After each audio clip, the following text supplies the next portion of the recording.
तो इस प्रकार से मानसिक तनाव एक बहुत बड़ा कारण है हिंसक परिस्थितियों का, हिंसक प्रवृत्तियों का।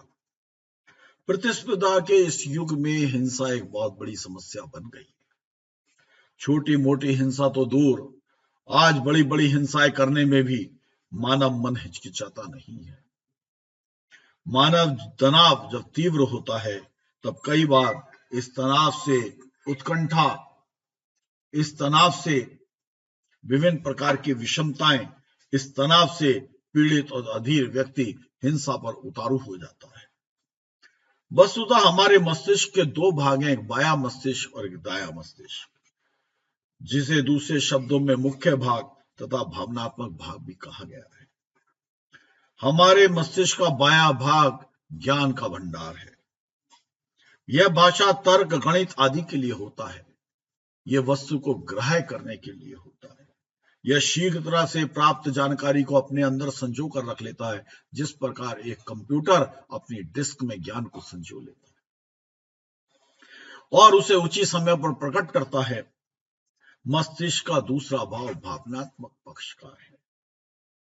यह लाम्बिक सिस्टम व हाइपोथैलेमस का एक ऐसा क्षेत्र है जहां क्रोध, दुख, आवेग, शोक, कामेक्षा, लालसा, हिंसा आदि आदि मनोवेग प्रकट होते हैं, पैदा होते हैं। पीनियल ग्लैंड इन सारी व्यक्तियों पर नियंत्रित करता है, उन्हें नियंत्रित रखता है। मस्तिष्क के भावनात्मक भागों में जब किसी भी प्रकार से असंतुलन पैदा होता है तब यह सारी वृत्तियां व्यवहार में प्रकट होने लगती हैं। मस्तिष्क के भावनात्मक भावों में जब किसी ने असंतुलन या किसी वजह से असंतुलन पैदा होता है तब मानसिक तनाव एक बहुत बड़ा कारण बन जाता है। भावनात्मक मस्तिष्क में असंतुलन पैदा होने के कारण मनुष्य हमेशा अपने प्रिय का संयोग और अप्रिय का वियोग चाहता है। वो चाहता है कि जो चाहता है वो सारी इच्छाएं उसकी पूरी हो जाएं। जब ऐसा नहीं होता, किसी परिस्थिति के कारण उसकी इच्छाओं पर अंकुश लग जाता है, तब मानसिक तनाव पैदा होने लगता है। यह मानसिक तनाव मस्तिष्क के भावनात्मक भाग को आंदोलित करने लगता है, उसको परिकंपित करने लगता है।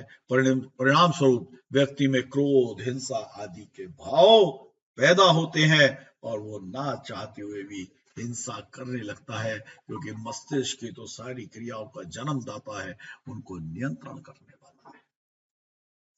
नशा, हिंसा का एक दूसरा कारण नशा है। नशा एक बहुत बुरी आदत है। बौद्धों के पंचशील में पांचवा शील सुरा विमरण ही है, नशे का त्याग ही है। महाभारत में कहा गया है, सुराज वही है जहां कदर्य, कृपण और मद्यप नहीं है। जिस परिवार, समाज व देश में मद्यपान करने वाले लोग अधिक होते हैं, वह देश व समाज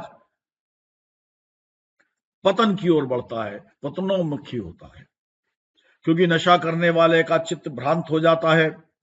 एक संस्कृत कवि ने कहा है, चित्त भ्रांति जायते मद्यपाना, यानी भ्रांत चित्र वाला मनुष्य अनेक पापों में प्रवृत्त हो जाता है और यह चित्त की भ्रांति नशे के कारण ही होती है। शास्त्रों में नशा करने वाले की गति दुर्गति होती है। ऐसा भी कहा गया है कि नशीली दवाइयों का प्रयोग प्रतिकूल परिस्थितियों में किया गया नशा एक बार व्यक्ति को चेतन अवस्था से अचेतन अवस्था में पहुंचाकर सुखानुभूति या कुछ तात्कालिक आनंद तो अनुभव करा देता है, पर धीरे धीरे इससे व्यक्ति का मस्तिष्क खोखला हो जाता है, मस्तिष्क की कार्य क्षमता क्षीण हो जाती है और भावनात्मक मस्तिष्क उद्वेलित होकर के अनासाधारण कार्य करता है और हिंसक प्रवृत्ति की ओर मनुष्य बढ़ने लगता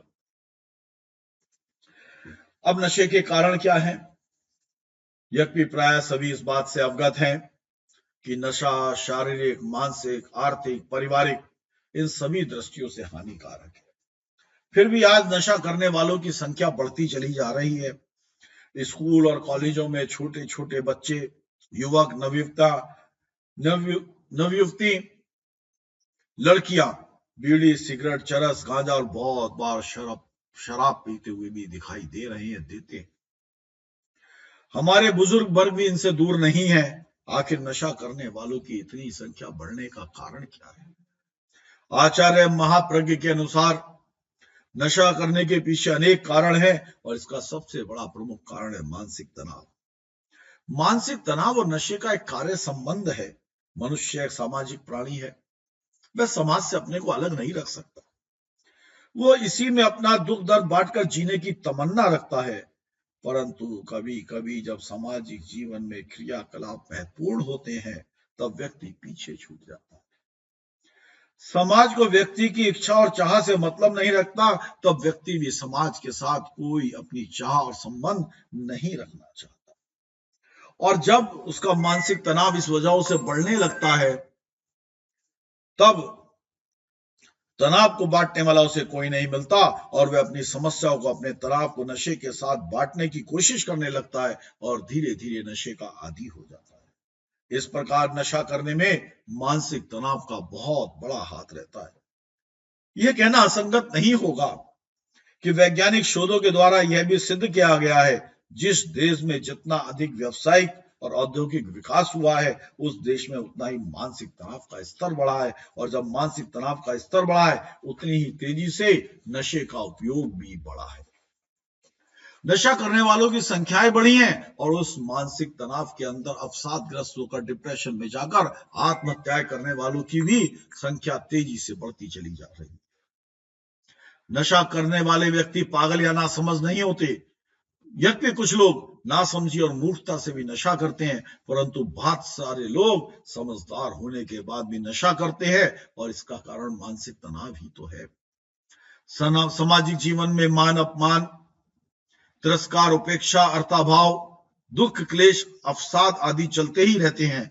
ये समस्याएं मन में तनाव पैदा करती हैं, संताप पैदा करती हैं। आदमी नहीं चाहता है कि वह तनाव का जीवन जिए, इसलिए नशा करना शुरू कर देता है। क्योंकि नशा करने से सारे तनाव कुछ क्षण के लिए समाप्त हो जाते हैं, क्योंकि व्यक्ति का चेतन तत्व, चेतना कुछ समय के लिए अचेतना की ओर चली जाती है, उसका मस्तिष्क निष्क्रिय हो जाता है।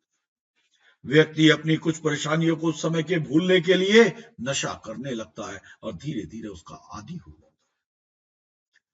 है। नशे के परिणाम वैसे तो अवसाद, आक्रमणता, आलस्य, मतिभ्रम और स्नायु दुर्बलता, ये सब नशे के दुष्परिणाम ही तो हैं। शराब ज्यादा पीने से लीवर खराब हो जाता है। तंबाकू ज्यादा पीने से हृदय के फेफड़े और हृदय को कैंसर हो जाता है। कोई भी नशीला पदार्थ ऐसा नहीं है जो शरीर के किसी ना किसी अवयव को क्षतिग्रस्त या विनष्ट ना करता हो। शारीरिक दुष्परिणामों से भी ज्यादा खतरनाक है चेतना को विकृत किया जाना। चूंकि विकृत चेतना हिंसा को जन्म देती है, और जब व्यक्ति नशा करता है तो उस नशे में ऐसे विषैले तत्व होते हैं जो मस्तिष्क को भी क्षतिग्रस्त कर देते हैं। मस्तिष्क का स्वयं पर ही नियंत्रण नहीं रहता। मस्तिष्क के नियंत्रण के अभाव में व्यक्ति सामाजिक नियमों को तोड़ता है, अपराधी बन जाता है और ऐसी हिंसक प्रवृत्तियों में भाग लेता है जिसमें उसको कतई भाग नहीं लेना चाहिए। अर्थात हिंसा की प्रवृत्ति नशे की अधिकता होने के कारण शैने शैने बढ़ती चली जाती है। कोई भी समझदार नागरिक समाज के नियमों को नहीं तोड़ता। वो जानता है सामाजिक व्यवस्था को भंग करना एक अपराध है। सामाजिक व्यवस्था को भंग करना अपने आप को कष्ट पहुंचाने जैसा है, क्योंकि ये सभी कार्य विकृत चेतना और नियंत्रित मस्तिष्क के परिणाम है। इसलिए जितने भी अपराध हैं, चोरी, डकैती, हत्या, बलात्कार आदि, ये सब प्रवृत्तियां नशे के कारण बहुत तीव्र गति से बढ़ने लगती है। जो व्यक्ति शराब दे पी करके घर आता है, वह बिना वजह अपनी पत्नी और बच्चों पर अत्याचार करता है, अपने बच्चों को मारता पीटता है। जो बच्चे उसे प्राण से प्यारे हैं उनके प्रति हिंसक होने लगता है। ये हिंसा और नशे का परिणाम है। अतः हिंसक प्रवृत्तियों को समाप्त करने के लिए हमें मानसिक तनाव और नशे की प्रवृत्तियों से दूर रहना चाहिए, और उसके लिए जीवन विज्ञान में अनेकांत एक बहुत सुंदर उपाय है।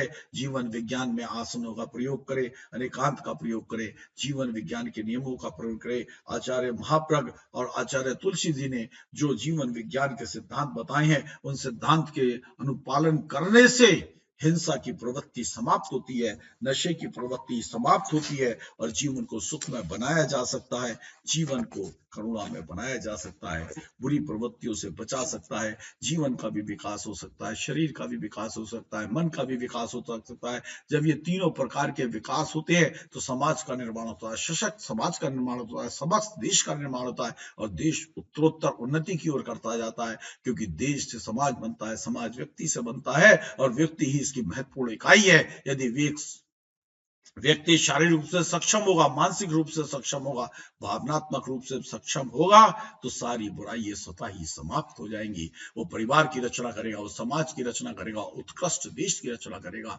यही इसका मूल तत्व